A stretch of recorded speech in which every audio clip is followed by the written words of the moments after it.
వరలక్ష్మి వ్రత కథ. సూత మహాముని సౌనకాది మహర్షులను చూసి ఇలా చెప్పారు.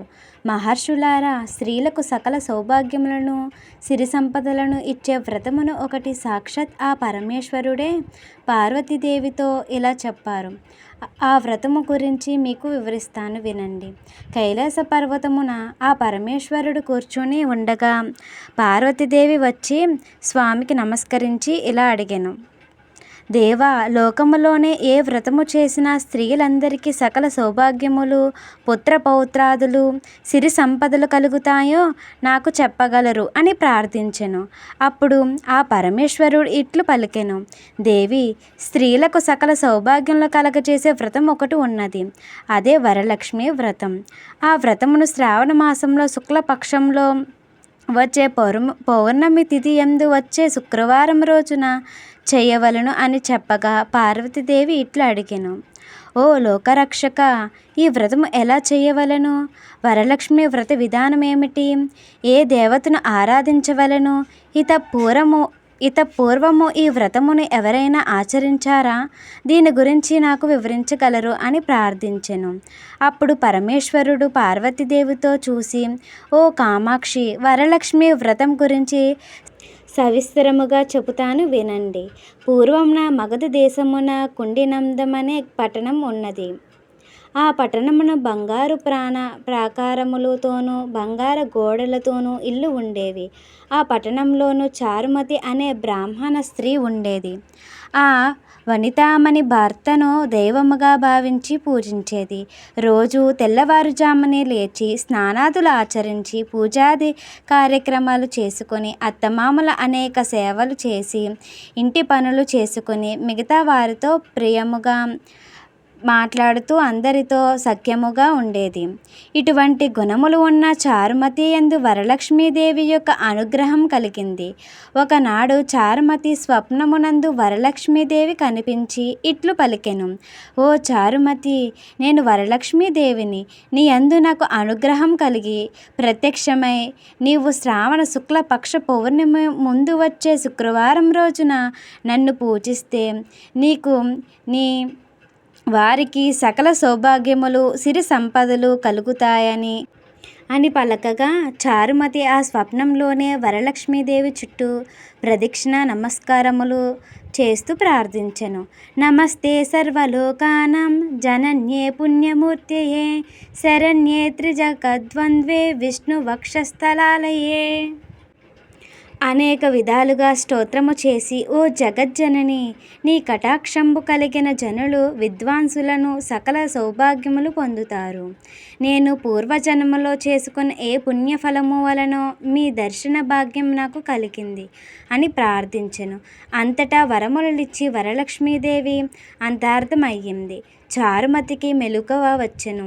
తన చుట్టూ చూసుకొని అది స్వప్నమని తెలుసుకొని తన భర్తకు అత్తమామలకు తనకు వచ్చిన స్వప్నం గురించి వివరించెను. వారు ఎంతో సంతోషించి శ్రావణ మాసంలో ఈ వ్రతము తప్పక చేద్దామని చెప్పారు. చారుమతి స్వప్నం గురించి తెలుసుకున్న ఇతర స్త్రీలకు కూడా శ్రావణ మాసం ఎప్పుడు వస్తుందా, ఈ వ్రతం ఎప్పుడు చేద్దామా అని ఎదురు చూస్తూ ఉన్నారు. ఇది ఇలా ఉండగా వీరు భాగ్యము ఫలము వలన శ్రావణ మాస శుక్లపక్షం పూర్వయందు శుక్రవారం వచ్చినది. అంతటా చారుమతి మరియు ఇతర స్త్రీలు ఈ రోజే కదా వరలక్ష్మీదేవి వ్రతము చెయ్యమని చెప్పినది అనుకొని ఆ రోజు తెల్లవారుజామునే లేచి తలస్నానము చేసుకొని శుభ్రమైన వస్త్రాలను ధరించి చారుమతి యొక్క గృహములోనే ఈశాన్యమూలగా గోమయంతో అలికి మండపము ఒక దాన్ని ఏర్పాటు చేసి దానిపైన కొత్త బియ్యం పోసి మర్రి చిగిళ్ళు పచ్చపల్లవారితో బిల్వ తులసి వేప రావి మామిడి కలశమును ఏర్పాటు చేశారు. అందులోనికి వరలక్ష్మీదేవిని ఆవాహన చేసి చారుమతి మొదలగు స్త్రీలందరూ మిక్కిలి భక్తి శ్రద్ధలతో పద్మాసనే పద్మకరే సర్వలోకైక పూజితే నారాయణ ప్రియే దేవి సుప్రీత భవ సర్వదా అనిన శ్లోకము చెప్పి ధ్యాన ఆవాహనాది షోడచోపచారములతో అమ్మవారిని పూజించి 9 సూత్రములు కలిగిన తోరణమును వారి కుడి చేతికి కట్టుకుని వరలక్ష్మీదేవికి అనేక విధమైన నైవేద్యాలు సమర్పించి ఆ మండపము చుట్టూ ప్రదక్షిణ చేశారు. మొదటి ప్రదక్షిణ ముగియగానే వారి కాళ్ళు యందు ఘల్ ఘల్లుమంటూ మంజీరముగా మరియు ఇతర ఆభరణములు ప్రత్యక్షమయ్యాయి. వారు మిక్కిలి సంతోషించి రెండవ ప్రదక్షిణ చేయగానే వారి చేతులకు నవరత్నాలతో కూడిన బంగారు హస్తాభరణాలు ప్రత్యక్షమయ్యాయి. వారు మరింత ఉత్సాహంతో మూడో ప్రదక్షిణ పూర్తి చేయగా వారు సర్వాభరణ అలంకాకృతులయ్యారు. అంతటా చారుమతి మొదలైన స్త్రీలు ఇళ్లలో సర్వాభరణములు రథ గజ తుదాది వాహనములను నిండియుండెను. ఆ స్త్రీలందరికీ తీసుకువెళ్ళుటకు వారి వారి ఇండ్ల నుండి రథములు గుర్రములు వచ్చి చారుమతి ఇంటి దగ్గర ఉండెను.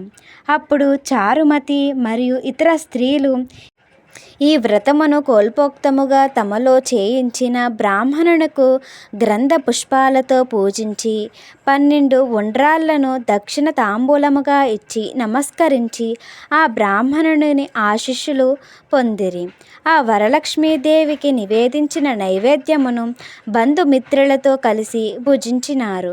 పిదప వారి కొరకు వచ్చిన వాహనములు ఎక్కి వారు ఇండ్లకు వెళుతూ ఒకరితో ఒకరు ఓహో చారుమతీదేవి ఎంతటి భాగ్యవంతురాలో కదా, సాక్షాత్ ఆ వరలక్ష్మీదేవియే ఆవిడ స్వప్నంలోకొచ్చి ఈ వ్రతము గురించి చెప్పినది అని చారుమతిని మిక్కిలి కొని యాడి వారి వారి ఇండ్లకు చేరుకున్నారు.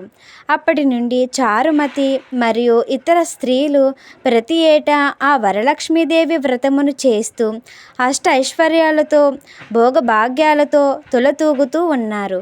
కావున ఓ పార్వతి, ఈ వ్రతము 4 వర్గములు వారు చేసుకోవచ్చును.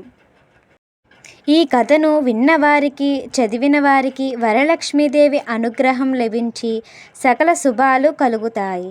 ఇది సౌభాగ్యదాయకం. సర్వరోగాలు సకల రుణాలు హరించి సర్వత్రా రక్ష చేకూరుతుంది అని పార్వతీదేవికి చెప్పాడు శివుడు. ఈ కథ అనంతరం ఈ అక్షింతలు దేవుడి మీద వేసుకొని కుటుంబ సభ్యులందరూ శిరస్సు మీద ధరించాలి. వరలక్ష్మి వ్రత కథ సంపూర్ణం. మన ఛానల్ని కొత్తగా చూస్తున్న వారైతే please like, share, subscribe my channel. Thank you for watching.